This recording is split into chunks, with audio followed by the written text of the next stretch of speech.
My eyes stung. I wanted to cry. I fell to my knees and tried, but I couldn't. I was finally out of that hell. I didn't even care about the prize that was promised. I turned and saw that the door I went through was the entrance. I walked to my car and drove home, thinking how nice a shower sounded. As I pulled up to my house, I felt uneasy. The joy of leaving NoEnd House had faded and dread was slowly building in my stomach. I shook it off as residue from the house and made my way to the front door. I entered and immediately went up to my room. There on my bed was my cat, Baskerville. He was the first living thing I had seen all night, and I reached to pet him. He hissed and swiped at my hand. I recoiled in shock. He had never acted like that. I thought, whatever, he's just an old cat. I jumped in the shower and got ready for what I was expecting to be a sleepless night. I descended the stairs and turned into the family room. What I saw would be forever burned into my mind, however. My parents were laying on the ground, naked and covered in blood. They were mutilated to a near unidentifiable state. Their limbs were removed and placed next to their bodies, and their heads were placed on their chests facing me. The most unsettling part was their expressions. They were smiling, as though they were happy to see me. I vomited and sobbed there in the family room. I didn't know what had happened. They didn't even live with me at the time. I was a mess. And then I saw it. A door that had never been there before. A door with a large 8 scrawled on it in blood. I was still in the house. I was standing in my family room, but I was in room 7. The faces of my parents smiled wider as I realized it. They weren't my parents. They couldn't be. But they looked exactly like them. The door marked 8 was across the room, behind the mutilated bodies in front of me. I knew I had to move on, but at that moment, I gave up. Smiling faces tore into my mind. They grounded me where I stood. I vomited again and nearly collapsed. And then the hum returned. It was louder than ever. It filled the house and shook the walls, and the hum compelled me to walk. I began to walk slowly, making my way closer to the door and the bodies. I could barely stand, let alone walk. And the closer I came to my parents, the closer I came to ending my own life. The walls were now shaking so hard it seemed as though they were going to crumble. But still their faces smiled at me. As I inched closer, their eyes followed me. I was now between the 2 bodies, a few feet away from the door. The dismembered hands clawed their way across the carpet towards me, all while their faces continued to stare. New terror washed over me, and I walked faster. I didn't want to hear them speak. I didn't want the voices to match those of my parents. They began to open their mouths, and the hands were inches from my feet. In a dash of desperation, I lunged towards the door and threw it open, and slammed it behind me. Room 8. I was done. After what I had just experienced, I knew there wasn't anything else this fucking house could throw at me that I couldn't live through. There was nothing short of the fires of hell that I wasn't ready for. Unfortunately, I underestimated the abilities of NoEnd House. Unfortunately, things got more disturbing, more terrifying, and more unspeakable in room 8. I still have trouble believing what I saw in room 8. Again, the room was a carbon copy of rooms 3 and 6. But sitting in the usually empty chair was a man. After a few seconds of disbelief, my mind finally accepted the fact that the man sitting in the chair was me. Not someone who looked like me. It was David Williams. I walked closer. I had to get a better look, even though I was sure of it. He looked up at me, and I noticed tears in his eyes. Please, please don't do it. Please don't hurt me. What? I asked. Who are you? I am not going to hurt you. Yes, you are. He was sobbing now. You're going to hurt me, and I don't want you to.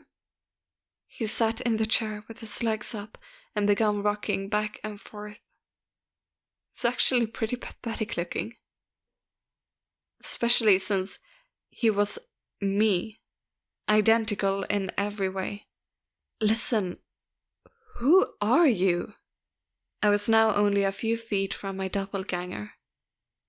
It was the weirdest experience yet, standing there talking to myself. I wasn't scared, but I would be soon. Who are you? You are going to hurt me. You are going to hurt me. If you want to leave this house, you're going to hurt me. Why are you saying this? Just calm down, okay? Let's try and figure this. And then I saw it. The David sitting down was wearing the same clothes as me, except for a small red patch on his shirt embroidered with the number 9. You're going to hurt me, you're going to hurt me, you're going to hurt me, don't please, you're going to hurt me. My eyes didn't leave the small number on his chest. I knew exactly what it was. The first few doors were plain and simple, but after a while they got a bit more ambiguous. 7 was scratched into the wall by my own hands. 8 was marked in blood above the bodies of my parents, but 9? This wasn't a person. A living person. Worse still, it was on a person that looked exactly like me. David? I had to ask. Yes. You're going to hurt me. You're going to hurt me. He continued to sob and rock. He answered to David. It was me. Right down to the voice. But that 9? I paced around for a few minutes while he sobbed in his chair. The room had no door, and, similarly to door 6, the door I came through was gone. For some reason I assumed that scratching would get me nowhere this time. I studied the walls and the floor around the chair, sticking my head underneath, seeing if anything was below. Unfortunately, there was. Below the chair was a knife attached with a tag that read, "To David, from management." The feeling in my stomach as I read that tag was something sinister. I wanted to throw up, and the last thing I wanted to do was remove the knife from under that chair. The other David was still sobbing uncontrollably. My mind was spinning into an attic of unanswerable questions. Who put this here? How did they get my name? Not to mention the fact that as I knelt on the cold floor, I also sat in that chair, sobbing in protest of being hurt by myself. It was all too much to process. The house and the management had been playing with me this whole time. My thoughts for some reason turned to Peter, and whether or not he got this far. If he had met a Peter Terry sobbing in this very chair, rocking back and forth. I shook those thoughts out of my head. They didn't matter. I took the knife from under the chair, and immediately the other David went quiet. "David," he said in my voice, "what do you think you're going to do?" I lifted myself from the ground and clenched the knife in my hand. "I'm going to get out of here." David was still sitting in the chair, though he was very calm now. He looked up at me with a slight grin. I couldn't tell if he was going to laugh or strangle me. Slowly, he got up from the chair and stood facing me. It was uncanny. His height and even the way he stood matched mine. I felt the rubber hilt of the knife in my hand and gripped even tighter. I don't know what I was planning to do with it, but I had a feeling I was going to need it. "Now," his voice was slightly deeper than my own, "I'm going to hurt you. I'm going to hurt you, and I'm going to keep you here." I didn't respond. I just lunged and tackled him to the ground. I had mounted him and looked down, knife poised and ready. He looked up at me, terrified. It was like I was looking in a mirror. Then the hum returned, low and distant, though I still felt it deep in my body. David looked up at me as I looked down at myself. The hum was getting louder, and I felt something inside me snap. With one motion, I slammed the knife into his chest and ripped down. Blackness fell into the room as I was falling. The darkness around me was like nothing I had experienced up to that point. Room 4 was dark, but it didn't come close to what was completely engulfing me. I wasn't even sure I was falling after a while. I felt weightless, covered in dark. Then a deep sadness came over me. I felt lost, depressed, and just wanted to end it all. The sight of my parents entered my mind. I knew it wasn't real, but I had seen it, and the mind has trouble differentiating between what is real and what isn't. The sadness only deepened. I was in room 9 for what seemed like days. The final room. And that's exactly what it was. The end. NoEnd House had an end, and I had reached it. At that moment, I gave up. I knew I would be in that in-between state forever, accompanied by nothing but darkness.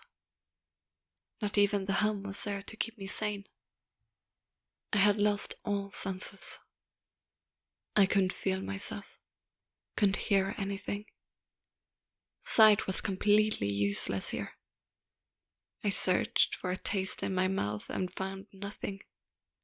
I felt disembodied and completely lost. I knew where I was. This was hell. Room 9 was hell. And it happened. A light. One of those stereotypical lights at the end of the tunnel. I felt ground come up from below, and I was standing. After a moment or two of gathering my thoughts and senses, I slowly walked towards the light. As I approached the light, it took form. It was a vertical slit in the side of an unmarked door. I slowly walked through the door and found myself back where I started. The lobby of NoEnd House. It was exactly how I left it. Still empty, still decorated with childish Halloween decorations. After everything that had happened that night, I was still wary of where I was. After a few moments of normalcy, I looked around the place, trying to find anything different. On the desk was a plain white envelope with my name handwritten on it. Immensely curious, yet still cautious, I mustered up the courage to open the envelope. Inside was a letter, again handwritten. David Williams, congratulations! You made it to the end of NoEnd House. Please accept this prize as a token of great achievement. Yours forever, Management. With the letter were 5 $100 bills. I couldn't stop laughing. I laughed for what seemed like hours. I laughed as I walked to the car and laughed as I drove home. I laughed as I pulled into my driveway. I laughed as I opened my front door to my house, and I laughed as I saw the small 10 etched into the wood.